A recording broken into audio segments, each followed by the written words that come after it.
Today, I want to look at an encounter with God's power. And this encounter with God's power comes in the context of a dilemma. So, a dilemma is when you're in a no-win situation. Anybody here ever been in a dilemma? It's no-win. I mean, any direction that you look in is a lose-lose. You're in a dilemma. The most noted story in Israel's history, the crossing of the Red Sea, which was its biggest celebrated miracle, happened when they were simultaneously in a dilemma. The most celebrated story, the one that's repeated over and over and over in the Old Testament, is the story of the crossing of the Red Sea. It's repeated in the New Testament. But what I want you to catch today is that they had their divine encounter with God's problem in the context of a dilemma. So I want to prepare you today for an encounter with God, but I also want to prepare you for a dilemma that provides the context for that encounter. Now, the background to this is very clear. Moses has come through the 12 plagues, the 10 plagues, and he's now leading the children of Israel out of Egypt. Pharaoh has responded now finally to Moses' call to let my people go. And so the people now are on their way out from slavery to freedom. They're excited. They're looking forward. They've been told that there's this promised land, this purpose of God that God is going to take them to, and things are looking rosy. As they leave, on their way out, it says in verse 17 of chapter 13 that God did not lead them by way of the land of the Philistines, even though it was near. I want you to catch verse 18. Hence God led them. So watch this. Their dilemma is going to come about when God is leading them. Their dilemma is going to happen when they're in the will of God. Their dilemma is going to occur when they're being obedient. Because it says God was leading them. Not only was God leading them into what would be a dilemma, it says God led them the long way around. He did not lead them in the short distance. Not only that, but God was going before them, verse 21 of chapter 13 says, in a pillar of cloud by day and a pillar of fire by night. He's walking with them in every step of the way. And when they are doing this zigzag through the wilderness, it says in chapter 14, Pharaoh will say to the sons of Israel, verse 3, they are wandering aimlessly in the land, and the wilderness has shut them in. And the wilderness will shut them in. So when he says, and the wilderness shall shut them in, they're going to be in a no-win situation that they can't get out of without coming back toward us. And it says, and God was leading them. He was leading them into a cul-de-sac, or what you and I would call a trap. See, a lot of us figure God wouldn't do that. Oh, God does do that. And the reason God does that is because only in those contexts will you see that he's God. Because the one thing about a dilemma is you can't get out of it. The one thing about a dilemma is you don't see an exit. And every direction you look in is a trap. When God is ready to move you to a new spiritual experience with him, he will regularly do it in the midst of a contradiction and a conflict. And that is their scenario. Verse 4 says of chapter 14, thus I will harden Pharaoh's heart and he will chase after them. To harden the heart means to make you more rebellious than you already were. To harden the heart means to make you meaner than you already were.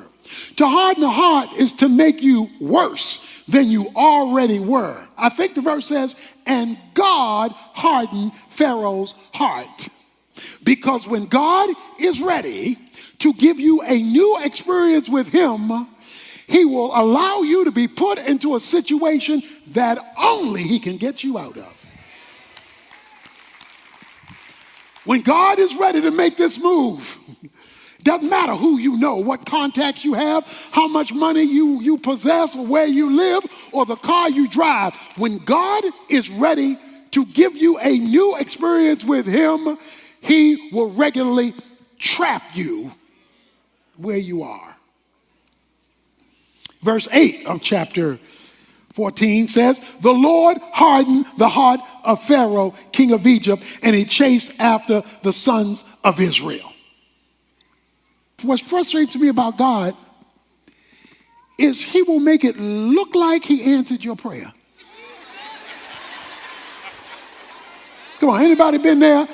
It looked like you praising him, you all excited, you ready to give your testimony, and then he go left on you. They finally get out of Egypt. They've been praying to get out of Egypt. He lets them out of Egypt, then he hardens Pharaoh's heart to come after him. Looks like he changed his mind. As Pharaoh drew near, verse 10, the sons of Israel looked, and behold, the Egyptians were marching after them. And they became scared. It says they were very frightened. And so the sons of Israel cried out to the Lord. Water here, Pharaoh and his chariots here, and they're closing in on the Jews. And so they are terrified. So they do what many Christians do. They cry out to God, help, help, while simultaneously complaining to man. Verse 11, they said to Moses, is it because there were no graves in Egypt that you have taken us away to die in the wilderness? Why have you dealt with us in this way, bringing us out of Egypt? Is this not the word that we spoke to you in Egypt, saying, leave us alone, that we may serve the Egyptians? For it would have been better for us to serve the Egyptians than to die in the wilderness. So the conflict that they are in, the Red Sea and the Egyptians, produces a spiritual conflict within them. Because on the one hand, it says they cried out on the God. But then on the other hand, it says they complained to Moses. So I'm calling on God, but I'm blaming man. Not only that, but I'm confused. Because a dilemma will confuse you. They said, did not we tell you leave us alone? We were happy being a slave in them cornfields. We were happy being a slave picking that cotton. We were just swing low, sweet chariot. We were just happy slaves. So let me give you something you must do when you're caught in a dilemma and God himself is confusing you. You must appeal to someone, if you cannot appeal to yourself, who has a spiritual perspective. See, if you're confused and you're only talking to other confused people who do not share a proper view of God, then all you're going to do is reinforce the frustration of your dilemma. If God has allowed you to be there because you're in the will of God, even though you are confused, then God alone has to give you clarity. And so even though they were complaining about Moses, only Moses could give them the proper perspective, because Moses was in touch with God. So Moses said to the people, because they're crying out to God and complaining at the same time. So Moses says to the people, do not fear, okay? Stop worrying, be calm. It's going to be okay. Stand by and see the salvation of the Lord. So he brings in a spiritual perspective to their human dilemma, which he will accomplish for you. The Egyptians whom you have seen today, you will never see them again. The Lord will fight for you while you are silent, not while you are talking. What he's referring to was the complaining they were doing. Not the crying out to God, but the complaining. God will fight for you while you keep silent. They were now in the position of submitting to spiritual authority. You must have spiritual authority in your life. Spiritual people to whom you can appeal when you don't have spiritual answers yourself, and all you can see are the circumstances. Verse 15. Then the Lord said to the Lord said to Moses, why are you crying out to me? Tell the sons of Israel to go forward. He says to Moses, why are you crying out to me? Tell Israel to go forward. Now, the problem with that verse is there's nothing stated about Moses crying out to him. There's no statement about Moses crying. It's that the people cried out, but then God turns to Moses and says, why are you crying out? Says, what I want you to do is tell the people now it's time to move. Tell them to move forward. Now, here is a principle. He had just said, stand still. Do nothing. But now he gets another message that says, tell them now to go forward. So here it is. When God puts you in a dilemma and there is nothing that you can do or should do, you do nothing. When God hasn't given you something to do, that means there is not something he wants you to do yet. But now he tells them to move forward. It says by faith they crossed the Red Sea. Remember, faith is in your feet, not in your feelings. Hebrews 11:29 says they did it by faith. Because faith often has to operate when fear is present. Okay? Faith does not automatically eradicate fear. But faith, when it is operating, overrides fear because fear immobilizes.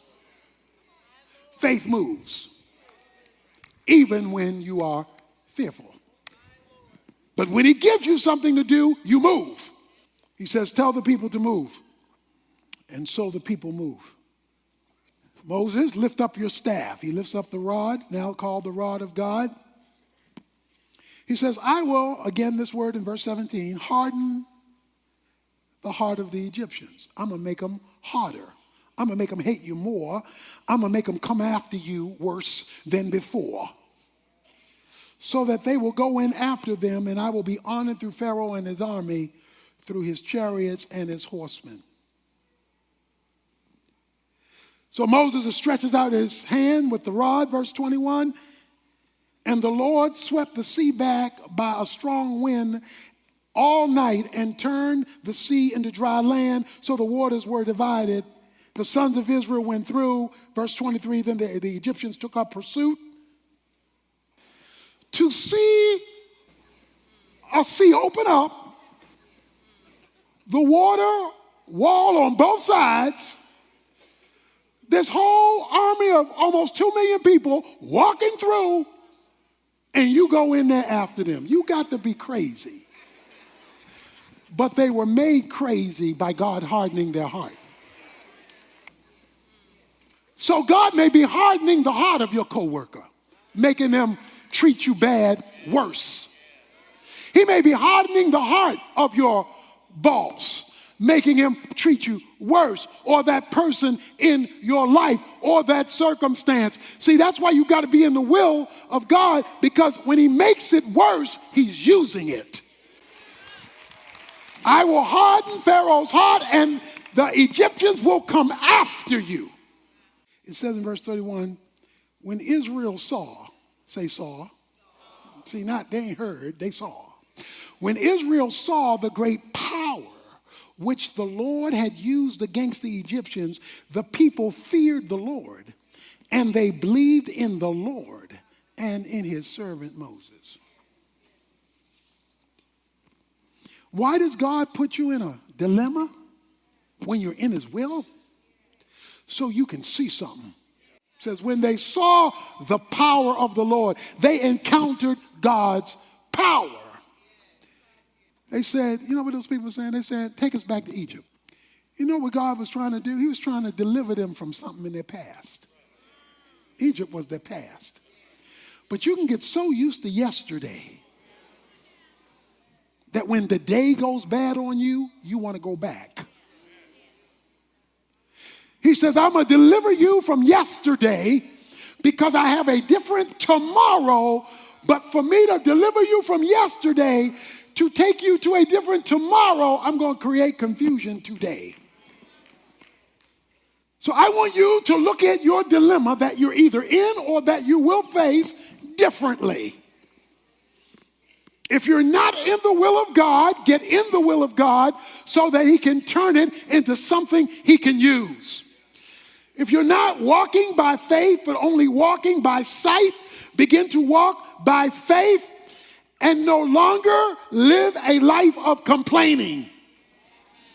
Acknowledging the reality but not blaming man for something God has done. Because you now have this bigger view of God who wants to show you his power so that he can blow your mind in a catch-22. Some of you have heard this story because you've been here for a while. But the newer people may not have heard the story. And so I want to conclude my time with telling you one of my dilemma moments.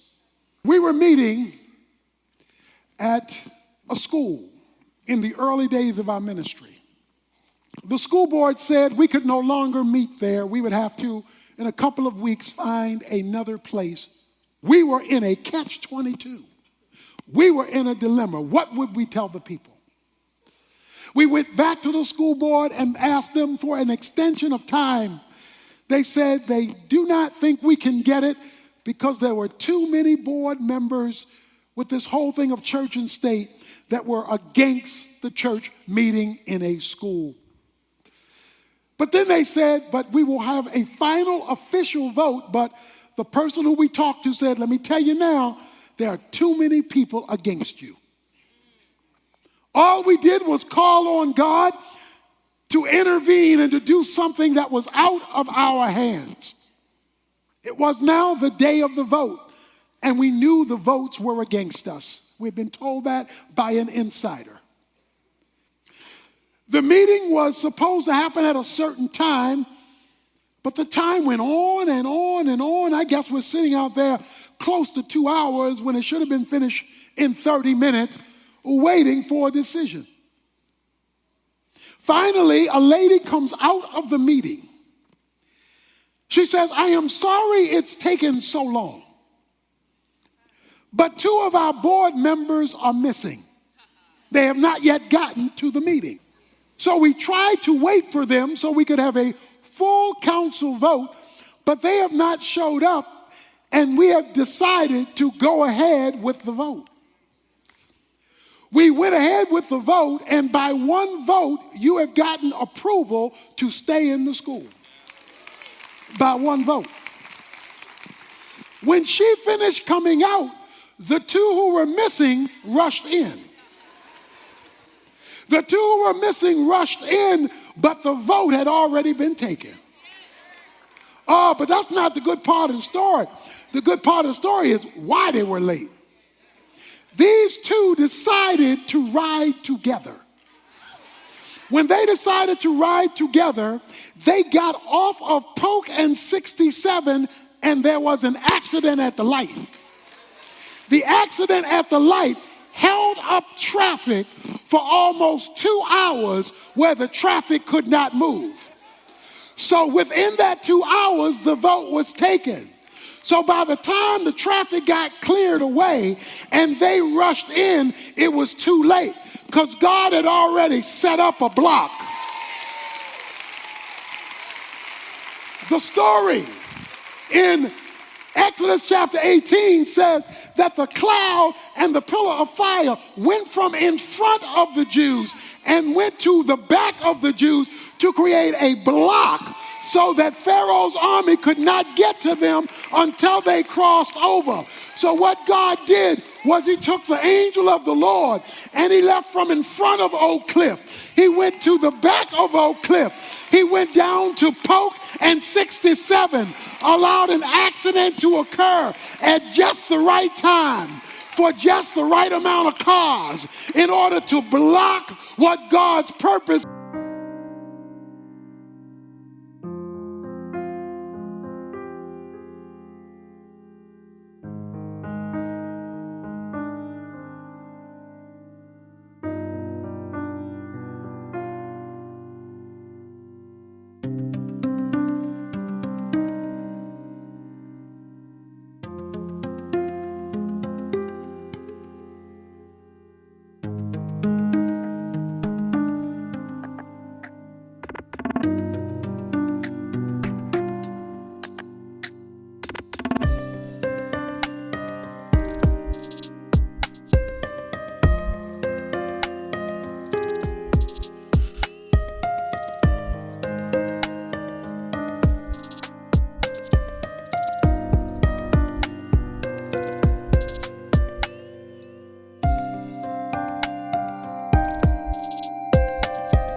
Was he created a dilemma.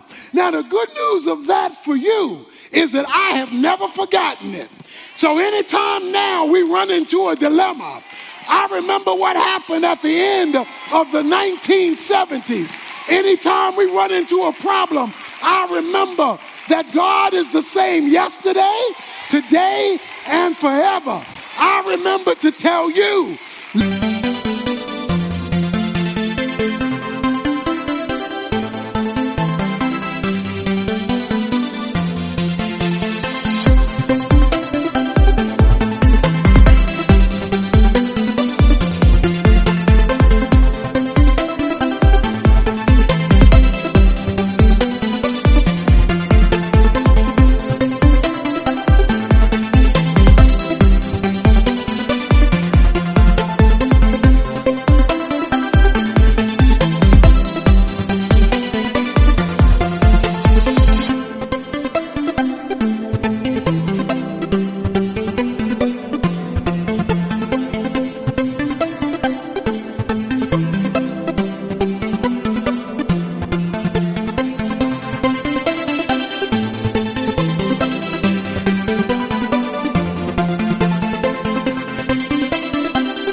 Move forward when God says move, even though we don't see how it's going to work out, because the God who can create an accident at just the right time can do whatever he decides to do in the dilemmas in our lives as long as